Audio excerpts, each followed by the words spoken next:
श्री कृष्ण कहते हैं कि भक्ति में अगर मन लगने लगे तो समझ लो कि आपने भगवान को नहीं बल्कि भगवान ने आपको चुना है।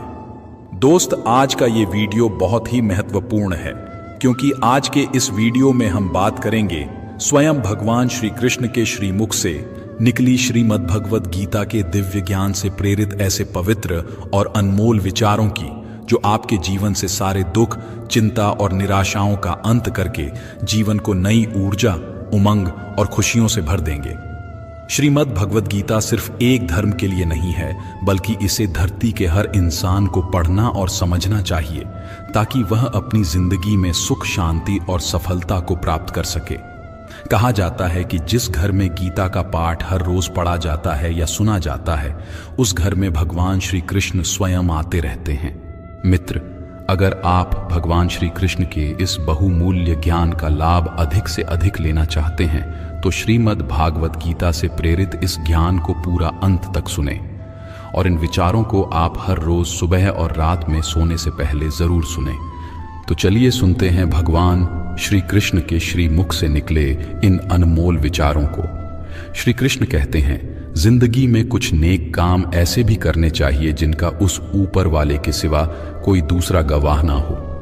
जीवन मिलना भाग्य की बात है, मृत्यु होना समय की बात है, मगर मृत्यु के बाद भी लोगों के दिलों में जीवित रहना यह कर्मों की बात है। कहानी पुरानी जरूर है और आपने सुनी भी होगी, पर कई बार कहानी की शिक्षा इतनी महत्वपूर्ण होती है कि उसे बार बार सुनना जरूरी हो जाता है ताकि हम सतर्क हो सकें, बार बार अपने जीवन में झांक सकें कि कहीं हम भी तो ऐसा नहीं कर रहे। भगवान ने जब इंसान की रचना की तो उसे अपनी यात्रा आरंभ करने से पहले 2 पोटली दी और कहा, एक पोटली तुम आगे की तरफ लटकाना और दूसरी पोटली कंधे के पीछे की तरफ। इंसान ने बिल्कुल वैसा ही किया। फिर भगवान ने कहा, ध्यान से सुनो, तुम्हारी नजर सिर्फ और सिर्फ आगे वाली पोटली पर होनी चाहिए, पीछे वाली पर नहीं। इंसान हामी भर कर वहां से चला गया। इंसान ने ठीक वैसा ही किया जैसा उसे भगवान ने बताया था। वो आगे वाली पोटली को बार बार देखता। आगे वाली पोटली में उसकी कमियां थीं और पीछे वाली पोटली में दुनिया की कमियां। वो जब भी आगे वाली पोटली को देखता तो उसे अपनी कमियां नजर आती। वो एक एक करके अपनी कमियां सुधारता गया और उसकी तरक्की होने लगी। वो बहुत अच्छा इंसान बनता गया, बेहतर से बेहतर खुशहाल होता गया। उसने कभी भी पीछे वाली पोटली पर नजर तक नहीं डाली। एक बार वो तालाब के किनारे नहाने के लिए रुका। उसने दोनों पोटलियां तालाब के किनारे छोड़ दी। नहाकर जब वो बाहर आया तो उसे समझ ही नहीं आया कौन सी पोटली आगे वाली थी और कौन सी पीछे वाली, क्योंकि दोनों बिल्कुल एक जैसी थी। अब गड़बड़ ये हुई कि उसने पीछे वाली पोटली आगे टांग ली और आगे वाली पीछे। अब उसे पूरी दुनिया में कमियां ही कमियां नजर आने लगी। ये ठीक नहीं, वो ठीक नहीं, बच्चे निकम्मे हैं, पड़ोसी बेकार है, सरकार बेकार है, जहां देखो वहां कमियां। अब वो हर जगह कमियां ढूंढने लगा सिवाय खुद के, क्योंकि उसे भगवान की वो बात याद थी कि नजर सिर्फ आगे वाली पोटली पर रखना। अब बेचारे का बहुत बुरा परिणाम होने लगा। वो पतन की तरफ बढ़ने लगा। नकारात्मकता ने उसे घेर लिया। हर इंसान उसे बुरा लगने लगा। उसकी दुनिया नरक बनने लगी। अब उसे समझ नहीं आ रहा था कि आखिर चक्कर क्या है। वो वापस भगवान के पास गया।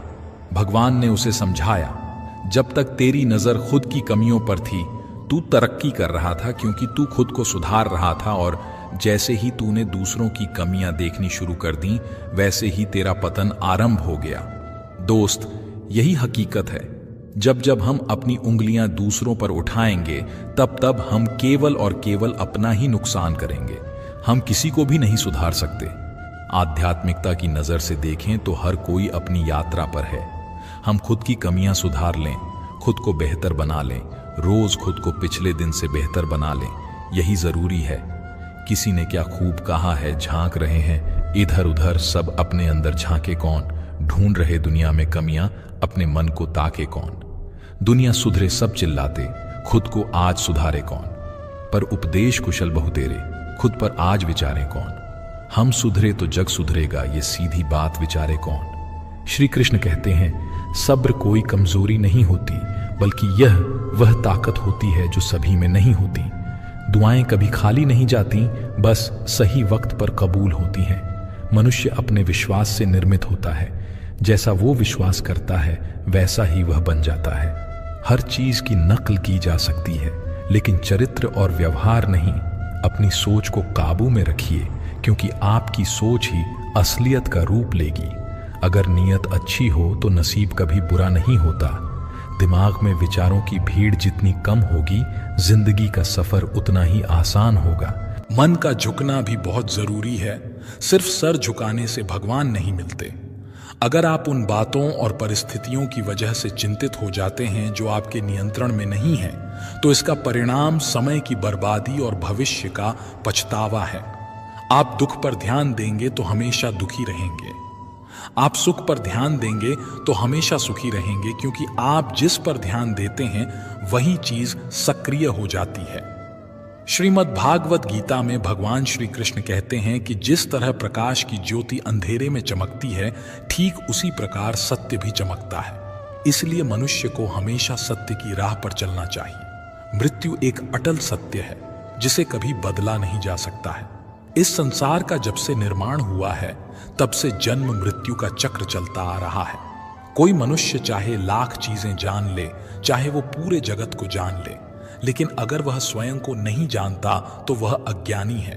कान्हा कहते हैं, अगर कोई आपको ठुकरा दे तो बुरा मत मानना, क्योंकि वे वास्तव में आपकी कीमत नहीं जानते। बुरा वक्त गुजर जाता है, बस उस ऊपर वाले को हमारा सब्र आजमाना होता है। चेहरे पर हमेशा मुस्कान का ये मतलब नहीं कि जीवन में संघर्ष नहीं, बस ऊपर वाले पर भरोसा ज्यादा है।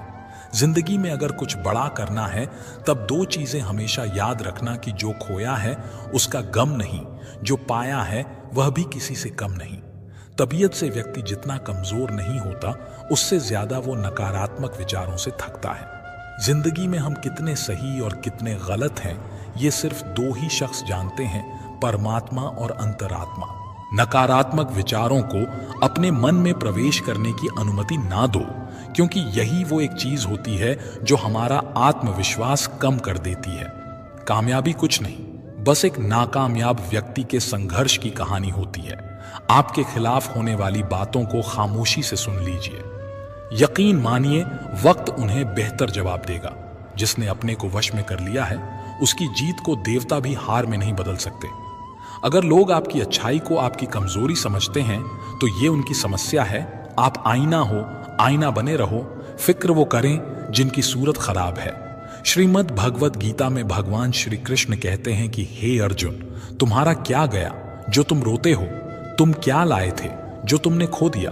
तुमने क्या पैदा किया था जो नष्ट हो गया? तुमने जो लिया यहीं से लिया, जो दिया यहीं पर दिया।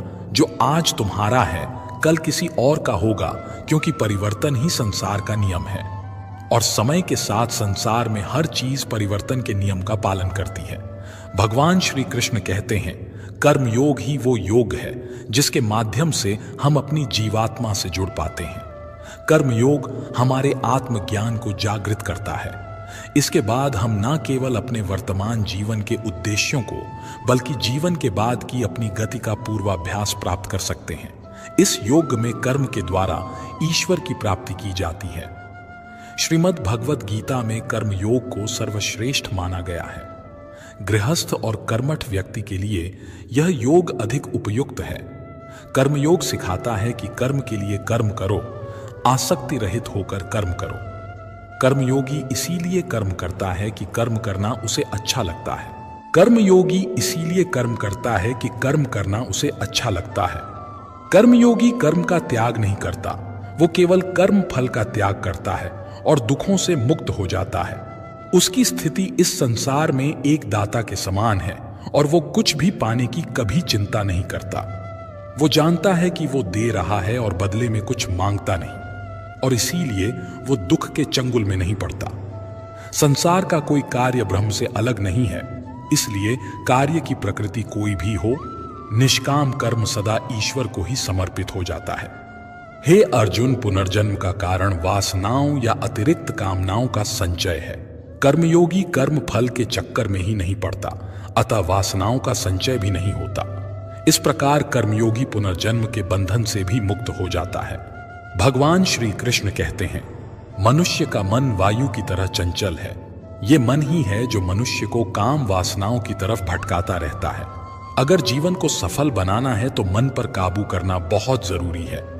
मन को वश में करने से दिमाग की शक्ति केंद्रित होती है, जिससे कार्यों में सफलता मिलने लगती है। गीता के अनुसार जिस व्यक्ति ने अपने मन पर काबू पा लिया, वो मन में पैदा होने वाली बेकार की चिंताओं और इच्छाओं से भी दूर रहता है। साथ ही वह व्यक्ति अपने लक्ष्य को भी आसानी से प्राप्त कर लेता है। अगर मन को वश में नहीं करोगे तो वो तुम्हारा सबसे बड़ा शत्रु बन जाएगा। भगवान कहते हैं, जो मनुष्य सुख और दुख में शांत रहता है, जिसके राग, भय और क्रोध नष्ट हो गए हैं, जो मनुष्य शुभ और अशुभ वस्तु को पाकर ना प्रसन्न होता है और ना द्वेष करता है, जिन्होंने अपनी इंद्रियों को वश में कर लिया है, वह स्थिर बुद्धि वाला मनुष्य मुनि के समान है। ऐसा मनुष्य स्थिर चित्त और इंद्रियों को वश में करके ज्ञान द्वारा परमात्मा को प्राप्त करके हमेशा संतुष्ट रहता है। क्रोध मनुष्य को नरक की ओर ले जाने वाला द्वार है। क्रोध करने से व्यक्ति का मन अशांत हो जाता है और उसकी स्मरण शक्ति भ्रमित हो जाती है।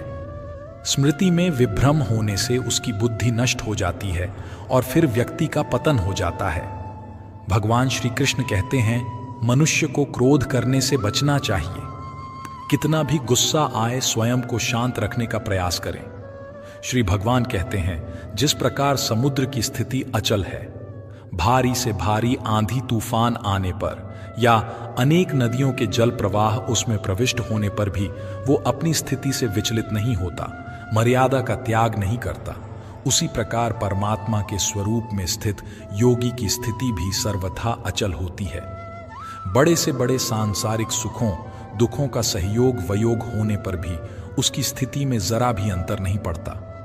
वो योगी परमात्मा में नित्य निरंतर अटल और एक रस स्थित रहता है। जो मनुष्य संपूर्ण कामनाओं को त्याग कर ममता रहित, अहंकार रहित और मोह रहित होकर विचरण करता है, वही मनुष्य शांति को प्राप्त कर पाता है। कान्हा कहते हैं, जो दर्द आज सह रहे हो, आगे चलकर वही तुम्हारी ताकत बनेगा। मुसीबत में अगर मदद मांगना हो तो सोचकर मांगना, क्योंकि मुसीबत थोड़ी देर के लिए ही होती है और एहसान जिंदगी भर का। तजुर्बे उम्र से नहीं बल्कि हालातों से आते हैं। जमाने में आए हो तो जीने का हुनर भी रखना। दुश्मन से कोई खतरा नहीं, बस अपनों पर नजर रखना। रात भर गहरी नींद आना इतना आसान नहीं, उसके लिए दिन भर ईमानदारी से जीना पड़ता है। अपनी कमियों को सिर्फ हम दूर कर सकते हैं और कोई नहीं। बाकी सब इनका फायदा उठाना जानते हैं। समय के पास इतना समय नहीं कि वह आपको दोबारा समय दे सके। जो बदला जा सके उसे बदलिए, जो बदला ना जा सके उसे स्वीकार कीजिए, और जो स्वीकारा ना जा सके उससे दूर हो जाइए। लेकिन खुद को खुश रखिए, वो भी एक बड़ी जिम्मेदारी है। जब हम अपने रिश्ते के लिए वक्त नहीं निकाल पाते, तब वक्त हमारे बीच से रिश्ता निकाल देता है। जो आपकी बुराई करते हैं उन्हें करने दो, क्योंकि बुराई वही करते हैं जो बराबरी नहीं कर सकते। अगर खुश रहना चाहते हैं तो लोगों की बातों पर कम और अपने विचारों पर ज्यादा ध्यान दें। भगवान पर विश्वास बिल्कुल उस बच्चे की तरह करो जिसको हवा में उछालो तो वह हंसता है, डरता नहीं, क्योंकि वह जानता है कि आप उसे गिरने नहीं दोगे। श्रीमद् भगवद गीता में भगवान श्री कृष्ण कहते हैं कि हे अर्जुन, मेरा इन तीनों लोकों में ना तो कुछ कर्तव्य है और ना ही मुझे कोई वस्तु प्राप्त करने योग्य है, फिर भी मैं कर्म करते हुए अपने कर्तव्य का निर्वाह करता हूं।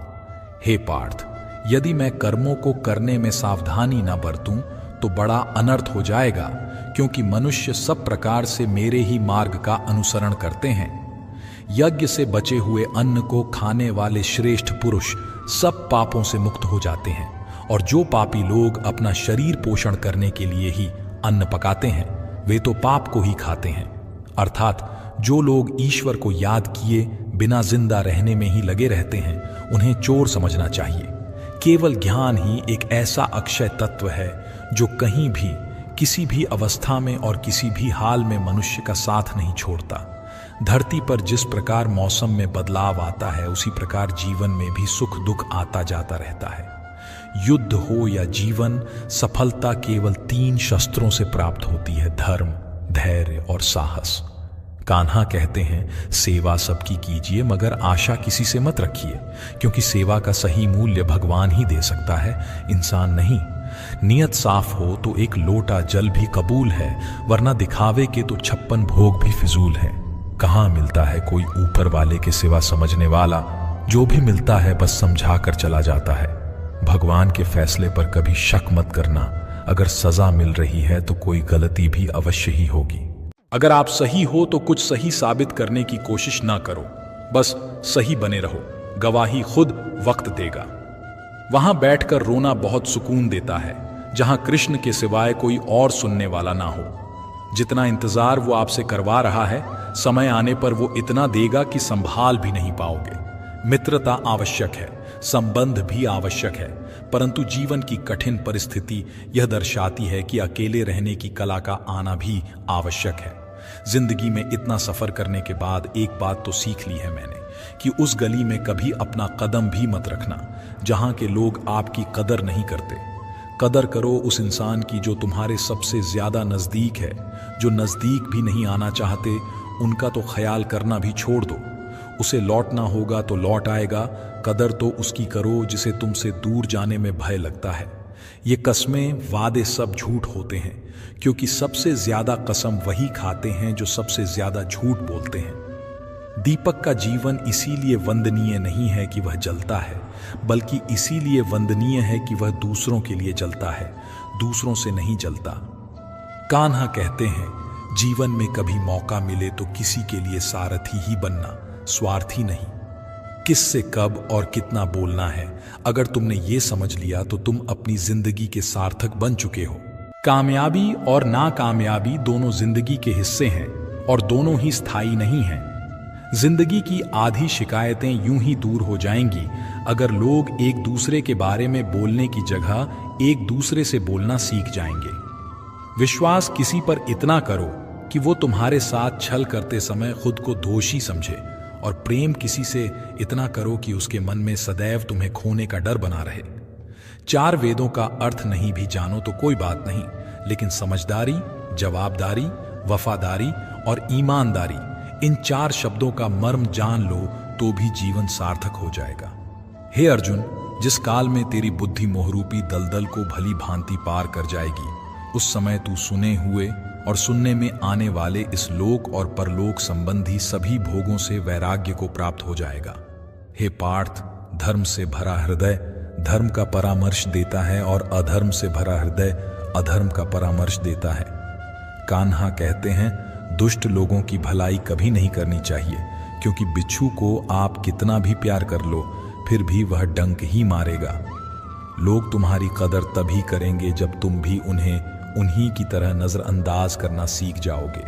जिन्हें उधार लेने और दूसरों से एहसान लेने की आदत होती है, वो हमेशा तनाव में घिरे रहते हैं। उस इंसान की कद्र कम की जाती है जमाने में जो दूसरे इंसान की कद्र नहीं करता।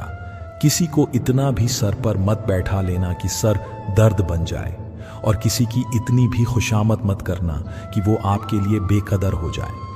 आईने में जो दिखता है उसके अलावा किसी और पर आंख मूंद कर भरोसा मत करना। दूर रहना उन लोगों से जो आपकी कदर तब तक करते हैं जब तक आप काम हो। जल्दबाजी में कोई भी फैसला ना लें, क्योंकि जल्दबाजी में लिया गया फैसला अक्सर गलत हो जाता है। अपने पंखों पर भरोसा रख, हवाओं के भरोसे तो पतंगें उड़ा करती हैं। यहाँ गरीब जमीन पर पड़ी रोटी भी हंसी खुशी खा लेता है, वहाँ अमीर हाथ से मिली रोटी की भी कदर नहीं करता। जो मिला नहीं उसे पाने की ख्वाहिश जरूर करना, पर जो मिला है उसकी बेकदरी कभी मत करना। प्यार का असर उस रिश्ते में खत्म हो जाता है जहाँ एक दूसरे की कद्र करना कम हो जाता है। जिन्हें जो कहना है कहने दो, उनको हम नहीं वक्त जवाब देगा। क्यों भरोसा करता है तू गैरों पर, जबकि चलना है अपने ही पैरों पर। जिन्हें नींद से प्यार है वो सुहाने सपने देखते रहते हैं, पर जिन्हें अपने सपनों की कदर है उन्हें नींद तक नहीं आती। जहां रहने के लिए घर मिल जाए पर घर के लोगों से कदर ना मिले, ऐसे घर पर रहने से अच्छा सड़क पर रहना है। श्रीमद् भागवत गीता में भगवान श्री कृष्ण कहते हैं कि हे अर्जुन, जो न कभी हर्षित होता है, न किसी से द्वेष करता है, ना शोक करता है, ना कामना करता है। जो शुभ और अशुभ संपूर्ण कर्मों का त्यागी है, वो ज्ञानी मनुष्य मुझको अति प्रिय है। मुझे पाने के 3 तरीके हैं, ध्यान योग, ज्ञान योग और कर्म योग। और इन सब में कर्म योग सबसे प्रधान है। जिस प्रकार मनुष्य अपने पुराने वस्त्रों को त्याग कर नए वस्त्र धारण करता है, ठीक उसी प्रकार आत्मा पुराने व्यर्थ शरीर को त्याग कर नए शरीर को धारण करता है। यही प्रकृति का नियम है। इस सत्य को स्वीकार करके भय मुक्त होकर आज में जीना चाहिए। जो मनुष्य मुझे जान लेता है, उसके लिए इस संसार में और कुछ भी जानना शेष नहीं रहता। ऐसा मनुष्य जन्म मरण के बंधनों से मुक्त हो जाता है। जो मनुष्य भगवत गीता को पढ़कर उस पर अमल करता है, उसके सारे दुष्कर्मों का प्रभाव समाप्त हो जाता है। जो भाग्य में है वो भाग कर आएगा, और जो भाग्य में नहीं है वो आकर भी भाग जाएगा। जैसे हवा के झोंके नाव को भटका देते हैं, वैसे ही मनुष्य की इच्छाएं बुद्धि को भटका देती हैं। खुशी के लिए काम करोगे तो खुशी नहीं मिलेंगे, लेकिन खुश होकर काम करोगे तो खुशी जरूर मिलेंगे। ये चिंता छोड़िए कि लोग आपके बारे में क्या सोच रहे हैं। वे तो स्वयं इस चिंता में डूबे हैं कि आप उनके बारे में क्या सोच रहे हैं। बिना झुके खाली होना लगभग नामुमकिन है। अगर अंदर से अहंकार खाली करना है तो झुकना ही एकमात्र उपाय है। जहां तक दिखाई दे रहा हो वहां तक जाइए। जब आप वहां पहुंचेंगे तो आप और आगे देख पाएंगे। आंसुओं में वो खामोश दुआ है जो सिर्फ परमात्मा ही सुन सकता है। हम जो हैं उसके जिम्मेदार हम खुद हैं, और जो हम बनना चाहते हैं वो बनने की शक्ति हम अपने अंदर रखते हैं। जब कोई अपना अगला कदम पहचानने लगता है, तब बड़ा परिवर्तन का आरंभ हो जाता है। अगर आसमान वाले से आपके रिश्ते मजबूत हों तो जमीन वाले आपका कुछ नहीं बिगाड़ सकते। मन अशांत है और उसे नियंत्रित करना कठिन है, लेकिन शांत रहकर इसे वश में किया जा सकता है। भरोसा रखें, हम जब कहीं किसी का अच्छा कर रहे होते हैं, तब हमारे लिए भी कुछ अच्छा हो रहा होता है। यूं ही नहीं होती हाथ की लकीरों के आगे उंगलियां। परमात्मा ने भी किस्मत से पहले मेहनत लिखी है। अच्छे व्यवहार का कोई आर्थिक मूल्य भले ही ना हो, लेकिन अच्छा व्यवहार करोड़ों दिलों को खरीदने की शक्ति रखता है। संयम हमारे चरित्र की कीमत बढ़ाता है, परंतु सच्चे मित्र और परिवार हमारे जीवन की कीमत बढ़ाते हैं। श्रीमद् भागवत गीता में भगवान श्री कृष्ण कहते हैं कि हे अर्जुन, वो जो वास्तविकता में मेरे उत्कृष्ट जन्म और गतिविधियों को समझता है, वह शरीर त्यागने के बाद पुनः जन्म नहीं लेता और मेरे परम धाम को प्राप्त होता है। वह व्यक्ति जो सभी इच्छाएं त्याग देता है और मैं और मेरा की लालसा और भावनाओं से मुक्त हो जाता है, उसे अपार शांति की प्राप्ति होती है। जिस मनुष्य के अंदर ज्ञान की कमी होती है और ईश्वर में श्रद्धा नहीं होती, वह मनुष्य जीवन में कभी भी आनंद और सफलता को प्राप्त नहीं कर पाता। ईश्वर ने हमें जो कुछ भी दिया है वही हमारे लिए पर्याप्त है, और यही एक अटल सत्य भी है। संयम, सदाचार, स्नेह एवं सेवा, ये गुण सत्संग के बिना नहीं आते। कोई एक महापुरुष आत्मा को आश्चर्य की भांति देखता है, वैसा ही दूसरा कोई महापुरुष ही इसके तत्व का आश्चर्य की भांति वर्णन करता है, तथा दूसरा कोई अधिकारी पुरुष ही इसे आश्चर्य की भांति सुनता है, और कोई कोई तो सुनकर भी इसको नहीं जानता। श्री भगवान कहते हैं, दुख सुख को समान समझने वाले जिस धीर पुरुष को ये इंद्रिय और विषयों के सहयोग व्याकुल नहीं करते, वह मोक्ष के योग्य होता है। हमें किसी से भी अंधा प्यार नहीं करना चाहिए। हमारा किसी के प्रति अंधा प्यार हमें कभी भी आगे बढ़ने नहीं देता। खुद को इतना कमजोर मत होने दो कि तुम्हें किसी के एहसान की जरूरत पड़ जाए। जीत निश्चित हो तो अर्जुन हर कोई बन सकता है, किंतु जब मृत्यु निश्चित हो तो अभिमन्यु बनने के लिए साहस चाहिए। लोगों को इंप्रेस करने की कोशिश मत कीजिए, आप खुद को इंप्रूव कीजिए, लोग अपने आप इंप्रेस हो जाएंगे। अगर जिंदगी का हर दांव जीतना चाहते हो तो बल से ज्यादा बुद्धि का उपयोग करना सीखो, क्योंकि बल लड़ना सिखाता है और बुद्धि जीतना सिखाती है। कभी पीठ पीछे आपकी बात चले तो घबराना मत, क्योंकि बात उन्हीं की होती है जिनमें कोई खास बात होती है। अहंकार के अंधे इंसान को ना तो अपनी गलतियां दिखाई देती हैं और ना ही दूसरे इंसानों में कुछ अच्छाई दिखाई देती है। जो लोग दूसरों को हर समय नीचा दिखाते रहते हैं, उनको यह एहसास नहीं है कि वह ऐसा करके खुद कितना नीचे गिरा रहे हैं। अनुमान मन की कल्पना है और अनुभव जिंदगी का सबक है। सच्ची खुशी तभी होती है जब आपकी सोच, कथन और कर्म में समानता हो। जीवन में कभी निराश नहीं होना चाहिए, क्योंकि कमजोर आपका वक्त हो सकता है, आप नहीं। जैसे तेल समाप्त हो जाने पर दीपक बुझ जाता है, उसी प्रकार कर्म के क्षीण हो जाने पर भाग्य भी नष्ट हो जाता है। अगर आप राजा की तरह जीना चाहते हैं तो पहले आपको गुलामों की तरह मेहनत करनी होगी। एक बात का ध्यान अवश्य रखें, आपका सपना जितना बड़ा होगा, संघर्ष भी उतना ही कठिन होगा। अगर लोग आपकी कॉपी करने लगें तो समझ लीजिए आप कामयाबी के बहुत करीब हैं। कोशिश हमेशा आखिरी सांस तक जारी रखनी चाहिए। मंजिल मिले या तजुर्बा, दोनों ही अनमोल हैं। जिंदगी बहुत हसीन है, कभी हंसाती है तो कभी रुलाती है, लेकिन जो जिंदगी की भीड़ में खुश रहता है, जिंदगी उसी के आगे सिर झुकाती है। अपने सबसे खास से धोखा खाने के बाद लोग चाहकर भी किसी पर संपूर्ण भरोसा नहीं कर पाते, यही सत्य है। श्रीमद् भागवत गीता में भगवान श्री कृष्ण कहते हैं कि हे अर्जुन, मनुष्य अपने जीवन को सरलता से जी सकता है, पर फिर भी वह कभी सरल जीवन जी ही नहीं पाता। वो हमेशा चिंताओं से घिरा रहता है, भूतकाल की बातों को सोचकर परेशान होता रहता है। वो मौत से डरने लगता है। वह ना तो अपने जीवन को सही तरीके से जी पाता है और ना ही मृत्यु को गले लगा पाता है।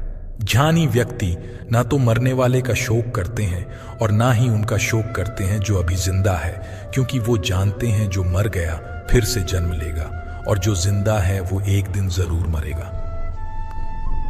कर्म का नियम कहता है कि प्रत्येक घटना का एक कारण और प्रभाव होता है। समान रूप से किए गए कार्य के परिणाम अलग अलग हो सकते हैं। यह केवल इस बात पर निर्भर करता है कि वह कर्मकर्ता किस प्रकार है। जिस प्रकार आग एक लकड़ी को जलाकर राख कर देती है, उसी प्रकार आत्मज्ञान आपके अंदर चलने वाले सभी द्वैत कार्यों को भस्म करके आपको आंतरिक शांति प्रदान करता है। हे पार्थ, ब्राह्मण, क्षत्रिय, वैश्य और शूद्र, इन 4 वर्णों का समूह गुण और कर्मों के अनुसार मेरे द्वारा रचा गया है। इस प्रकार इस सृष्टि की रचना आदि कर्म का कर्ता होने पर भी अविनाशी परमेश्वर को तू वास्तव में अकर्ता ही जान। कर्म करो, लेकिन फल की इच्छा से नहीं। बस अपना कर्म करते जाओ और आगे बढ़ते जाओ। जिसकी आसक्ति सर्वथा नष्ट हो गई है, जो अपनी देह पर अभिमान नहीं करता और जो ममता से रहित हो गया है, जिसका चित्त निरंतर परमात्मा के ज्ञान में स्थित रहता है, वैसा कर्मयोगी अपना कर्म यज्ञ की तरह करता है और मोक्ष को प्राप्त होता है। जो अपना सब कुछ परमात्मा को अर्पित कर देता है, जिसके लिए परमात्मा ही सब कुछ है, जो अपने हर कर्म में परमात्मा को देखता है और हर कर्म परमात्मा के लिए करता है, वैसा कर्मयोगी मोक्ष का अधिकारी होता है। नई शुरुआत इंसान को थोड़ा डराती है, पर याद रखना सफलता मुश्किलों के बाद ही नजर आती है। कौन क्या कर रहा है, कैसे कर रहा है, क्यों कर रहा है, इन सब से आप जितना दूर रहोगे, आप उतना ही खुश रहोगे।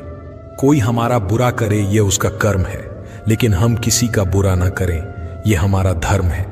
कोई भी रिश्ता अपनी मर्जी से नहीं जुड़ता, क्योंकि आपको कब, कहां और किससे मिलना है ये सिर्फ ऊपर वाला ही तय करता है। जिंदगी में 2 लोगों का होना बहुत जरूरी है। एक कृष्ण जो ना लड़े फिर भी जीत पक्की कर दे, दूसरा कर्ण जो हार सामने हो फिर भी साथ ना छोड़े। कान्हा कहते हैं, तू करता वही है जो तू चाहता है, मगर होता वही है जो मैं चाहता हूं। तू वही कर जो मैं चाहता हूं, फिर होगा वही जो तू चाहता है। इंसान गलत कार्य करते समय दाएं बाएं आगे पीछे चारों तरफ देखता है, बस ऊपर देखना भूल जाता है। जो मनुष्य ऊपर देख पाता है वो कभी गलत काम करने की हिम्मत नहीं करता। मित्र, भगवान श्री कृष्ण कहते हैं कि जो भी मेरे भक्त श्रद्धा से मुझे भजते, मेरा नाम जपते हैं, मेरी पूजा करते हैं तथा मुझसे प्रेम करते हैं, वो मेरे हैं और मैं उनके सभी कष्टों का हरण करके उन्हें वो सभी सुख प्रदान करता हूं जिनकी वो कामना करते हैं। मित्र, एक समय की बात है, भोला नाम का एक आदमी शहर की एक छोटी सी गली में रहता था। वह मेडिकल की दुकान चलाता था। सारी दवाइयों की उसे अच्छी जानकारी थी। पूरी दुकान खुद संभालता था, इसलिए कौन सी दवा कहां रखी है उसे अच्छी तरह पता था। वो पूरी ईमानदारी से अपना काम करता था, ग्राहकों को सही दवा सही दाम पर देता था। सब कुछ अच्छा होने के बाद भी भोला नास्तिक था। भगवान में उसका जरा भी विश्वास नहीं था। वह पूरा दिन दुकान पर काम करता और शाम को परिवार तथा दोस्तों के साथ समय गुजरता था। उसे ताश खेलने का बहुत शौक था। जब भी समय मिलता दोस्तों के साथ ताश खेलने बैठ जाता था। एक दिन वो दुकान पर था, तभी कुछ दोस्त आए और तभी भारी बारिश भी शुरू हो गई। रात हो गई थी, लेकिन सभी बारिश थमने का इंतजार कर रहे थे। बिजली भी चली गई थी। बैठे बैठे क्या करें, सोचा मोमबत्ती की रोशनी में ताश ही खेल लेते हैं। सारे दोस्त दुकान में ताश खेलने बैठ गए। सभी ताश खेलने में मग्न थे। तभी एक बच्चा भागता हुआ आया। वो पूरी तरह भीग चुका था। उसने जेब से दवा की एक पर्ची निकाली और भोले से दवा मांगी। भोला खेल में मग्न था। उसने पहली बार में तो ध्यान ही नहीं दिया। तभी बच्चे ने जोर से आवाज देते हुए कहा, मेरी मां बहुत बीमार है, सारी दवा की दुकानें बंद हो गई हैं। आप दवा देंगे तो मेरी मां ठीक हो जाएंगी। भोला आधे अधूरे मन से उठा, पर्ची देखी और अंदाज से दवा की एक शीशी उठाकर उसे दे दी। पैसे काटकर बच्चे को लौटा दिए। बच्चा भागते हुए चला गया। तभी बारिश रुकी और भोले के दोस्त चले गए और भोला भी दुकान बंद करने लगा। तभी उसे ध्यान आया कि रोशनी कम होने के कारण उसने गलती से बच्चे को चूहे मारने वाली दवा की शीशी दे दी है। भोला के हाथ पांव फूल गए। उसका दिल जोर जोर से धड़कने लगा। उसकी 10 साल की नेकी पर मानो जैसे ग्रहण लग गया। उस बच्चे के बारे में सोचकर वह घबराने लगा। सोचा यदि वो दवाई उसने अपनी बीमार मां को दे दी तो वह अवश्य मर जाएगी। बच्चा भी बहुत छोटा होने के कारण उस दवाई को तो पढ़ना भी नहीं जानता होगा। एक पल वो अपनी इस भूल को कोसने लगा और ताश खेलने की अपनी आदत को छोड़ने का निश्चय कर लिया। पर यह बात तो बाद में देखी जाएगी। अब क्या किया जाए? उस बच्चे का पता ठिकाना भी तो वो नहीं जानता। कैसे उसकी बीमार मां को बचाया जाए? सच में कितना विश्वास था उस बच्चे की आंखों में। भोला को कुछ सूझ नहीं रहा था। घर जाने की उसकी इच्छा मर गई। दुविधा और बेचैनी उसे घेरे हुए थी। घबराहट में वो इधर उधर देखने लगा। पहली बार उसकी नजर दीवार के उस कोने में गई जहां उसके पिता ने जिद करके भगवान श्री कृष्ण की तस्वीर दुकान के उद्घाटन के वक्त लगाई थी। तब पिता ने कहा था, भगवान की भक्ति में बहुत शक्ति होती है, वो हर जगह व्याप्त है और हमें सदैव अच्छे कार्य करने की प्रेरणा देता है। भोला को वो सारी बातें याद आने लगी। आज उसने इस अद्भुत शक्ति को आजमाना चाहा। उसने कई बार अपने पिता को भगवान की तस्वीर के सामने हाथ जोड़कर आंखें बंद करते हुए पूजा करते देखा था। उसने भी आज पहली बार कमरे के कोने में रखी उस धूल भरी कृष्ण की तस्वीर को देखा और आंखें बंद कर दोनों हाथों को जोड़कर वहीं बैठ गया। कुछ देर बाद वह छोटा बच्चा फिर दुकान में आया। पसीना पोंछते हुए उसने कहा, क्या बात है बेटा, तुम्हें क्या चाहिए? बच्चे की आंखों से पानी छलकने लगा। उसने रोते रोते कहा, बाबूजी, मां को बचाने के लिए मैं दवाई की शीशी लेकर भागता जा रहा था। घर के करीब पहुंच भी गया था, लेकिन बारिश की वजह से आंगन में पानी भरा था और मैं फिसल गया। दवाई गिर गई। क्या आप मुझे वही दवाई की दूसरी शीशी दे सकते हैं बाबूजी? बच्चे ने उदास होकर पूछा। भोला ने राहत की सांस लेते हुए कहा, क्यों नहीं? पर उस बच्चे ने दवाई की शीशी लेते हुए कहा, बाबूजी, मेरे पास तो पैसे नहीं हैं। उस बच्चे ने हिचकिचाते हुए कहा। भोला को उस पर दया आई। कोई बात नहीं, तुम ये दवाई ले जाओ और अपनी मां को बचाओ। जाओ, जल्दी करो, और हां, अब की बार जरा संभल कर जाना। भोला भगवान को धन्यवाद देता हुआ अपने हाथों में उस धूल भरी तस्वीर को लेकर अपनी धोती से पोंछने लगा और अपने सीने से लगा लिया। उसे समझ में आ गया कि भक्त अगर मन से भगवान को याद करें तो भगवान उसकी रक्षा जरूर करते हैं और भगवान उनके सारे संकट हर लेते हैं। श्री कृष्ण कहते हैं, मनुष्य का जीवन केवल उसके कर्मों पर चलता है। जैसा उसका कर्म होता है वैसा उसका जीवन होता है। जो मनुष्य मुझसे परम प्रेम करके इस परम रहस्य युक्त गीता शास्त्र को मेरे भक्तों में कहेगा, वो मुझको ही प्राप्त होगा। जो मनुष्य श्रद्धा युक्त होकर और दोषों से रहित होकर इस गीता शास्त्र का श्रवण करेगा, वह भी सभी पापों से मुक्त होकर मेरे परम धाम को प्राप्त होगा। कान्हा कहते हैं, मैं धरती की मधुर सुगंध हूं, मैं अग्नि की ऊष्मा हूं, मैं सभी जीवित प्राणियों का जीवन और सन्यासियों का आत्म संयम भी मैं ही हूं। भगवान कहते हैं, जो मनुष्य गीता के इस रहस्य को भक्तों को धारण करवाता है और इसका विस्तार एवं प्रचार करता है, वह मनुष्य मुझे अत्यधिक प्रिय है। मित्रों, मैं आशा करता हूं कि आपने इस वीडियो से बहुत कुछ सीखा होगा। वीडियो को लाइक और शेयर करके कमेंट में जय श्री राधे कृष्ण लिखना ना भूलें और ऐसे ही ज्ञानवर्धक वीडियो पाने के लिए हमारे चैनल को सब्सक्राइब करके घंटी जरूर बजा दें। भगवान श्री कृष्ण आपको हमेशा प्रसन्न रखें। जय श्री राधे कृष्णा। राधे राधे।